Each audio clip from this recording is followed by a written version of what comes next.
Welcome to episode 38 of the Reading Finnegans Wake in 200 Sessions podcast, where we analyze Finnegans Wake by James Joyce 3 pages at a time.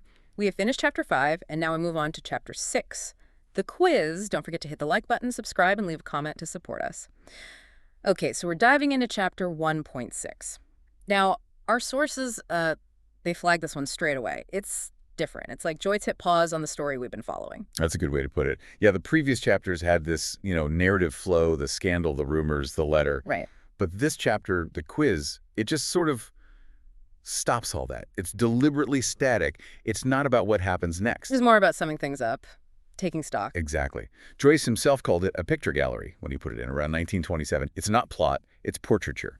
A really detailed who's who and a what's what of the main characters and themes. All packed into these 12 questions. 12 dense, complex questions. And our job today, really, is to go through the opening sequentially, line by line. We're going to focus especially on question 1, because it's this huge, almost overwhelming summary of HCE. Got it. So page 126, it kicks off right away. So, who do you know tonight, Elysian gentlemen?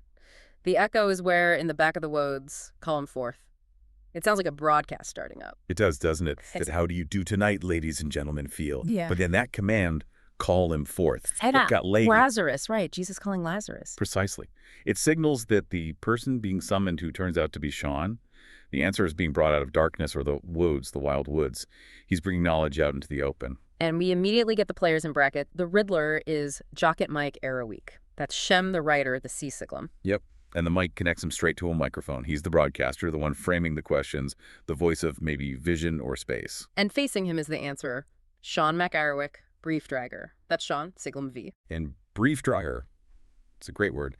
Dutch basically means a postman, a letter carrier. That's Shaun's job, the messenger. But look at their lineage. Shem is MacAdamson, son of Adam. Linked to humanity, original sin, maybe? But Shaun is specifically Erewickian, son of HCE, Erewicker. And it also says Shem is the weak-eared one. Which makes sense, right? If you can't hear the world well, maybe you have to write it down. Shaun, the messenger, he has to listen. He has to hear clearly to deliver the message. He's the ear, Shem's the eye, maybe. And Shaun, the listener, he's already tied up with the sponsor, John Jameson and the song, Whiskey. Always the commerce. And his score is weird. Rated 100 and thin per store 100, 110%. Yeah, that 110% is a classic Joyce detail. It points outside Ireland, probably to Italy. Italy? How so? Well, in Italian universities back then, the final exam board could have 11 examiners. Each gives 10 points. So theoretically, a perfect score is 110. Ah, okay. So Shaun isn't just getting it right. He's getting it more than right. Overwhelmingly correct. The store 100 also plays on weights. The long hundredweight being 112 pounds versus the short 100. It emphasizes completeness, excess. The quiz itself is described as a nightly quizquiquac of the 12 apostrophes. Quizquiquac quiz, who, maybe even scraps or odds and ends. 12 questions like the apostles, maybe, dealing with the core themes. But Shaun's performance isn't actually perfect. It says he misunderstruck and aimed for am allo of number 3. Yeah, that could just be a simple slip, like misreading a handwritten M as a 3, a typo almost. But then there's this. He left his free natural riposte to 4 of them in their own fine artful disorder. That sounds important. Oh, it's crucial. Fine artful disorder, that's the tell.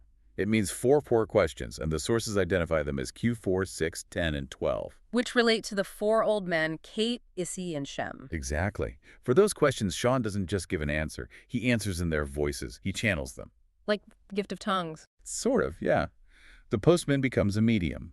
And that phrase, fine artful disorder, it even echoes a poem by Robert Herrick, Delight in Disorder, praising beauty in imperfection or carelessness. So we're getting a structured quiz, but the answers themselves might be wonderfully messy. Precisely. It sets the stage perfectly. Okay, let's dive into question 1. It's a monster. Yeah. The longest paragraph in the whole book, right? 3 pages, yeah. It asks, what second tune Myther Rector and Maximus Bridgesmaker did this incredibly long list of things? And the question itself defines HCE right at the start.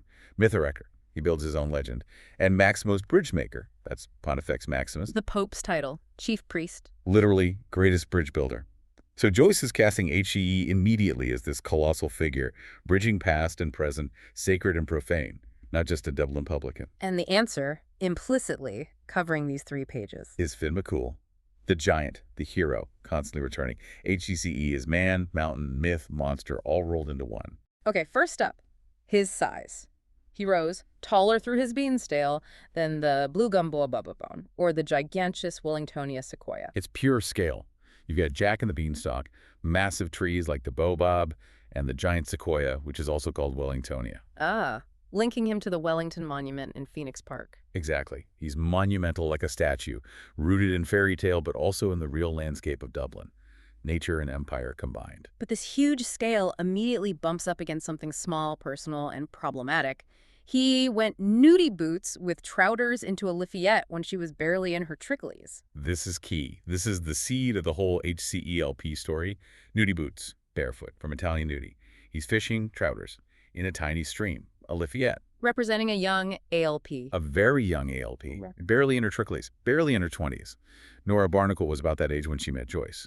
So you have this older man, this giant figure, and this young girl, this tiny stream. The transgression is right there at the start. The fall, the guilt, it all stems from this. It seems to. And how does he deal with it? He tries to cover it up, maybe. He claws a conciliation cap onto the esker of his hoof. Okay, break that down. Clawed like cloud. Yeah, Hothhead, where HCE is metaphorically buried, is often cloud-capped. The conciliation cap is Daniel O'Connell's repeal cap, a symbol of Irish nationalism and, well, conciliation. Right, politics. But put that cap onto the esker of his hoof. An esker is a ridge, hoof is health, but sounds like... Oh, his penis. Seems likely.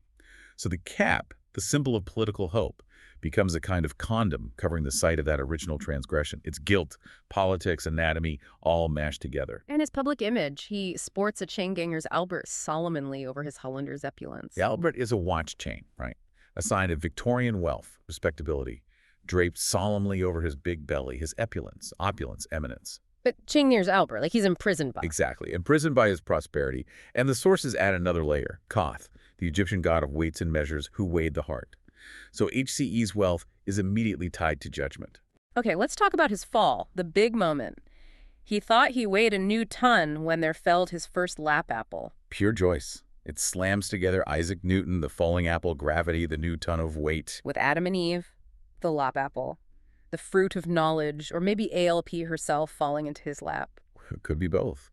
This single event, this sin or insight, changes everything. It gives him the heinousness of choice to every night betwixt yesterdicks and two Marys. Choice between past and future, yesterday and tomorrow, and the two Marys, the 23 motif again. Always lurking, 2 females, 3 males.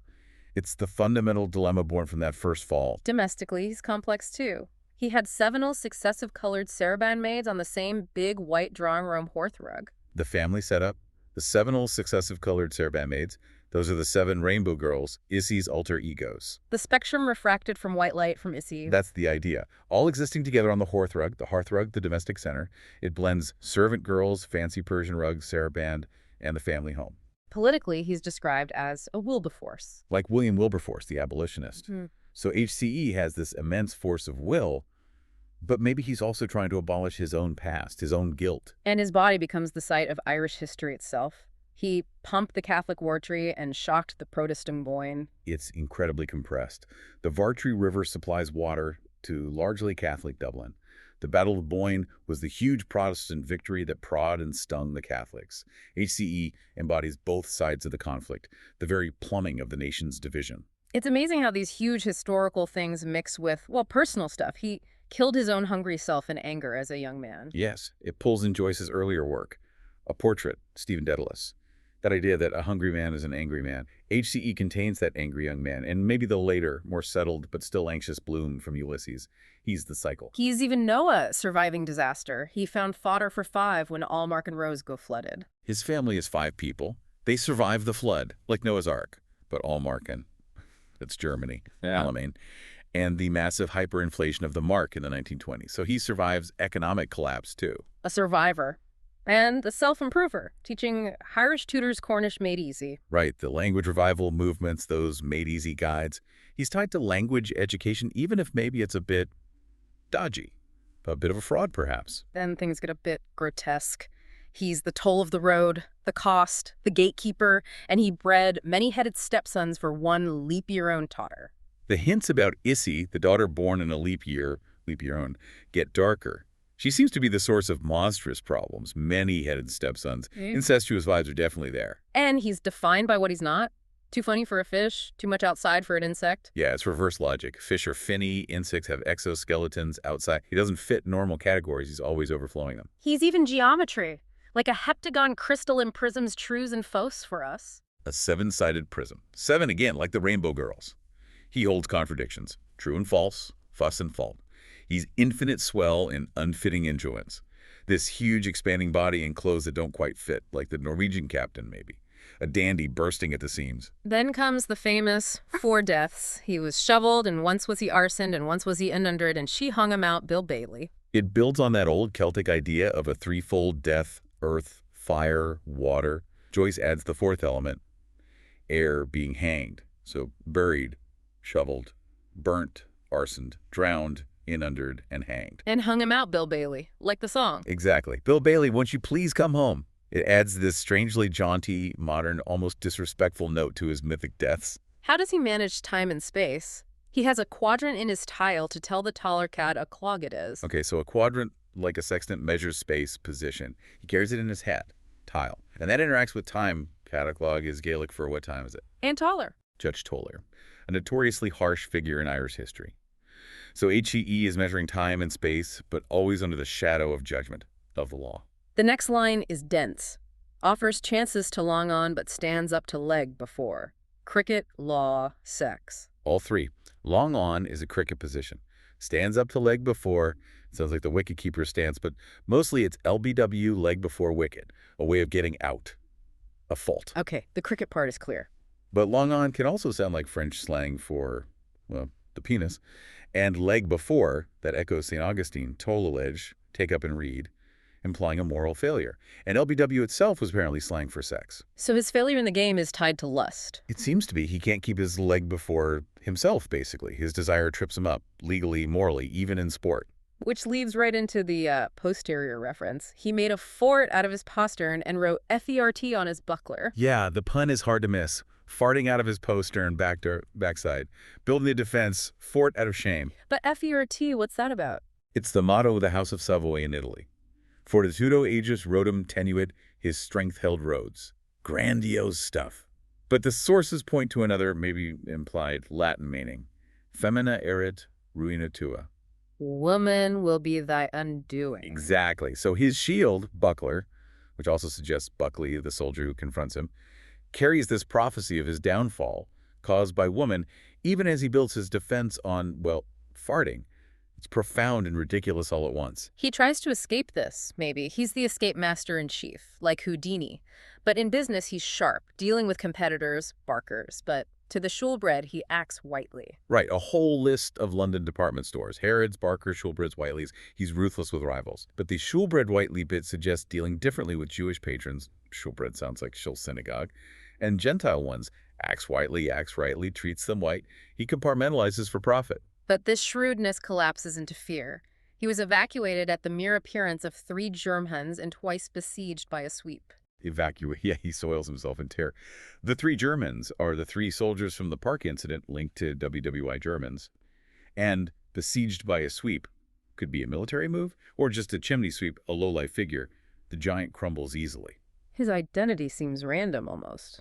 From zoomorphology to omnianimalism, he is broached by the spin of a coin. Yeah, defined by chance. A toss-up. Irish coins had animals on them, linking to omnianimalism, the idea of containing all animal life. He can be anything, decided by luck. He tries to be a source of light, though. Towers in Eddystone amid the lampless casting swan beams on the deep. Stacking up inventors and scientists. Edison, Eddington, Swan, bringing light to the darkness. But it's undermined immediately. He threatens thunder upon malefactors, but sends whispers up, "Frau Frau's frufers rat." The public pronouncements versus the private gossip. The thunder is loud, but the whispers go up his wife's rustling silk dress, frufus. He's both imposing and sneaky. He even fails on stage when Duke Hookback Crook upsits his ass. They booze him ooze and boss his ass when he looks like Hunket Plunket. It's Richard III, Hookback Crook, riding an ass. Meant to be tragic, but he plays it for laughs, apparently like a real Dublin amateur actor named Luke Plunkett, whose death scene as Richard was so bad it became hilarious, and people demanded an encore of his dying. even HCE's tragedy becomes farce. Which brings us to that famous description of his day. Business, reading newspaper, pleasure, etc., and then backwards. It's the whole wake structure in miniature, isn't it? Yeah. Everything pivots around that word, pleasure. Which likely means sex here. Very likely. Yeah. The whole routine of his life revolves around this private moment, and then everything unwinds. Mundane life hinged on secret gratification. His legal troubles are relentless, too.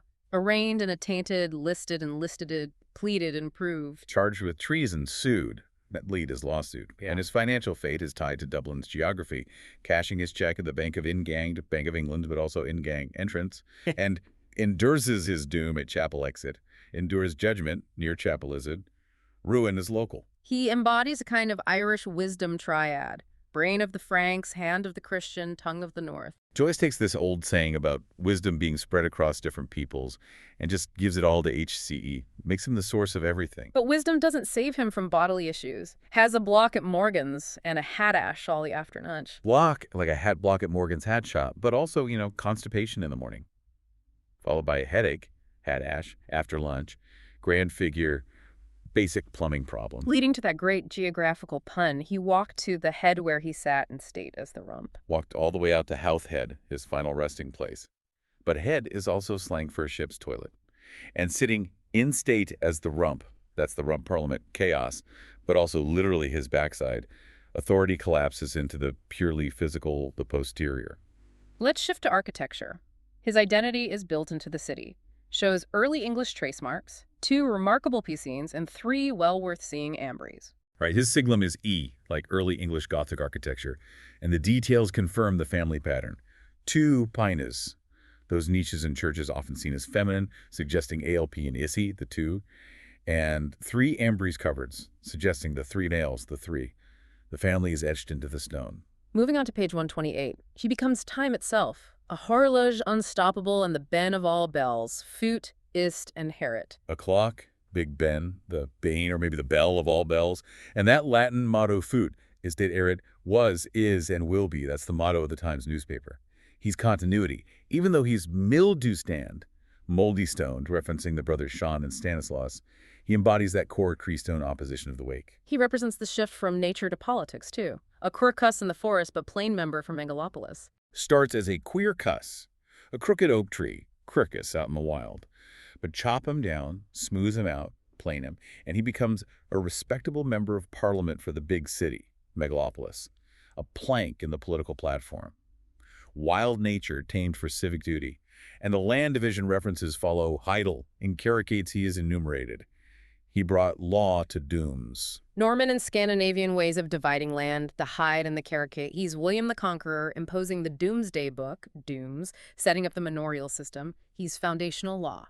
But straight after establishing him as lawgiver, Joyce plunges back into the body. His language is a ship-shaped phrase of bug-looking words with a form like the easing moments of a graminivorous. That's vivid. The sources link it to descriptions of Hindu poetry resembling cow's urine. Exactly. It's bizarre. His complex, sprawling language is compared to animal excretion, high art and low bodily function side by side, which perfectly sets up the gasworks scene. Yeah. He sends boys in socks a coffee whooping when he lets farth his carbon oxide. Dublin folklore, again the belief that the foul air from the gasworks cured whooping cough. So HCE's farting, carbon oxide, is both noxious and potentially curative. And oxide is key. It echoes the myth of Orion's conception gods urinating on an oxide. So his bodily function is tied to creation myths, and then the lines about silk stockings show her shapings when he looses hose on hers. It ties urination, exhibitionism, and maybe sex all together. And he sells things to deal with all this. Stocks dry pewter for the ill people and Pinkins pellets for all the pale. Turning contradictions into commerce. Dry pewter, gunpowder, keep your powder dry, but also medicinal powder for the sick, ill. Pinkins pellets, referencing the pink unsporting paper, but mainly Lydia Pinkham's tonic, popular with women, high in alcohol, meant to make pale Dubliners pink. He sells cures for the very conditions he might represent. His gift-giving is odd, too. Gave his mundyfoot to Miserius, her pinch to Anna Livia, that superfine pigtail to Ceresia, and quid rides to Titius, Caius, and Sempronius. Mixing charity and business.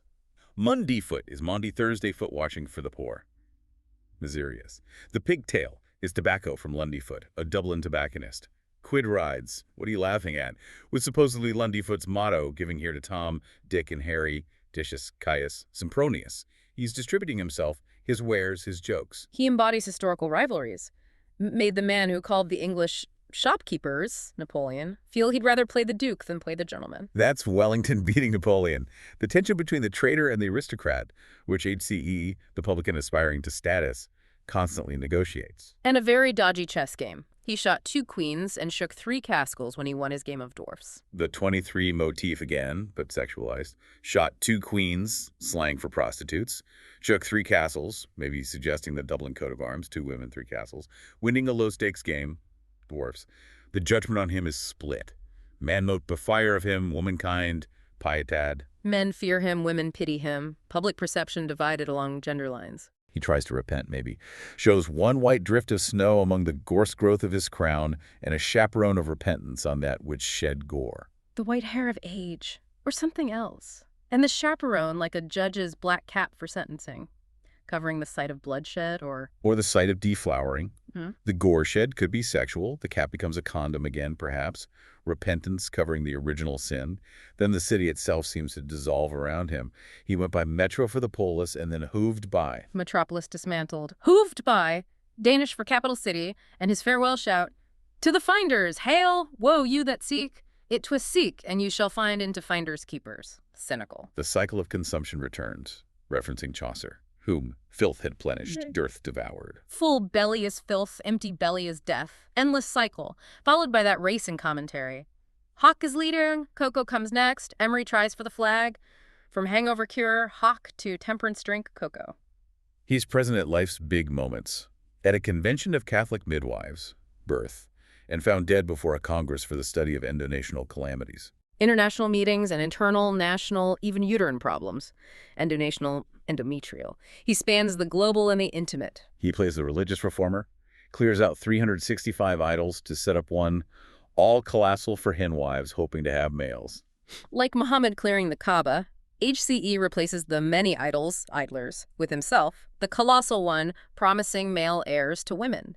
Sex with him becomes the path to salvation, or at least lineage. And he flips forgiveness on its head, forbids us our trespassers as we forgate him. The Lord's Prayer reversed. No trespassing answered with a locked date. Unforgiving. Mythic rebirth follows. The phoenix be his pyre, the cinnery is his sire.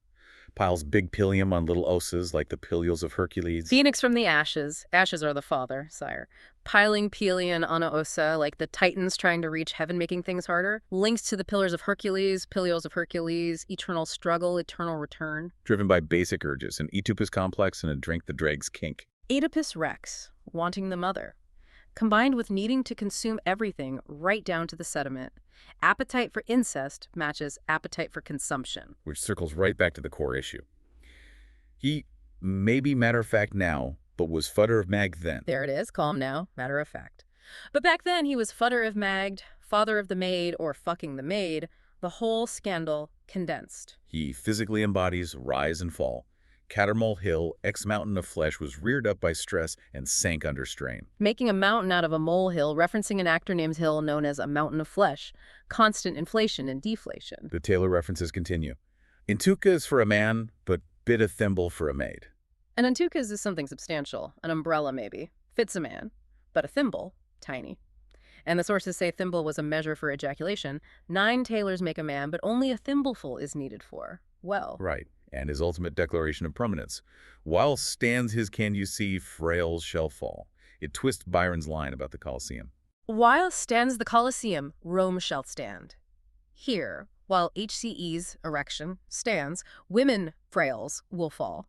His existence ensures female downfall. His origins are pure Dublin commerce and history.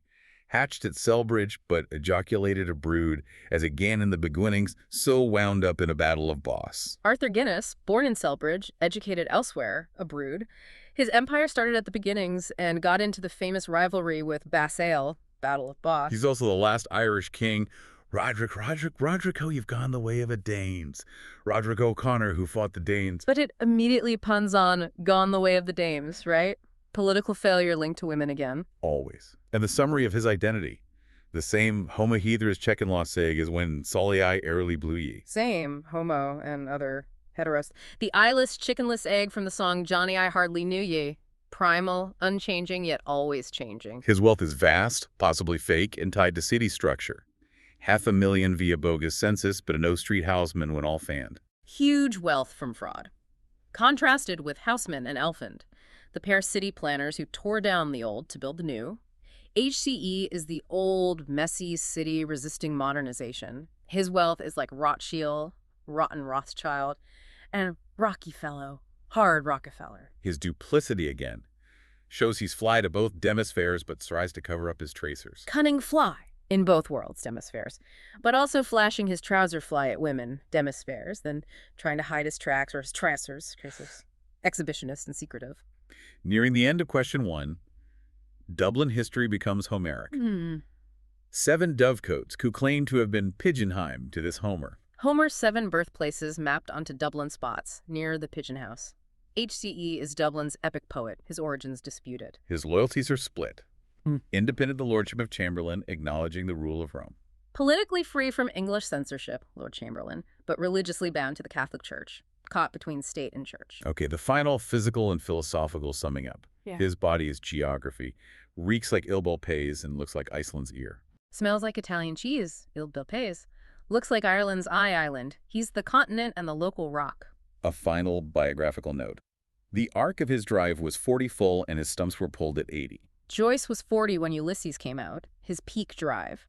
And he had teeth pulled, stumps later in life, the creative and biological arc. He boasts he's the oldest creator in Ariania, dismissing the Swiss family Collisons, whom he calls Les Nouvelles Roches, Old Ireland versus the newer Alps, the old money versus the nouveau riches. And this leads to that core tension you mentioned. His heart, soul, spirit turned to Pharaoh times, the ancient past.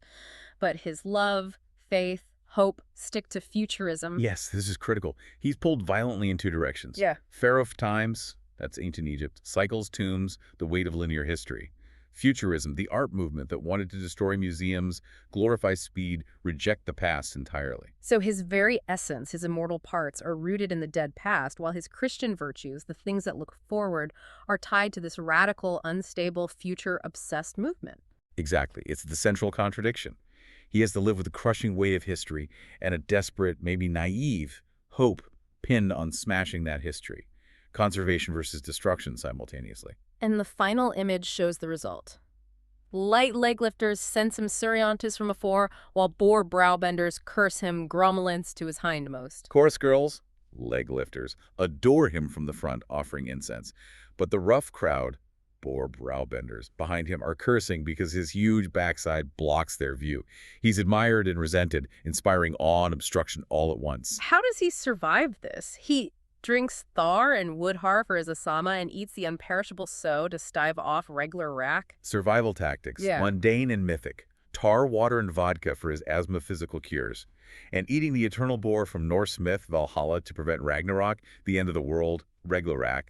He holds off destruction with booze, medicine, and mythology. Wow. Okay, that was question 1. An absolutely exhaustive portrait. HCE is defined by contradiction, giant coward, myth reality, past, future, sacred, profane. It's like the whole book compressed. It really is. It's less about Shaun answering a question and more like Shem just unleashing this torrent of data about their father. It lays the groundwork, showing HCE as this immense paradoxical container for everything: history, myth, human failure, Dublin itself. So thinking about that final contradiction, his essence tied to the pharaonic past, his hope tied to futurism, what does that really mean for a character, for a world, to be fundamentally split between the inertia of ancient history and the violent forward thrust of rejecting it? That tension, maybe that's the engine of the whole wake, something for you to ponder as we get ready for the next 11 questions.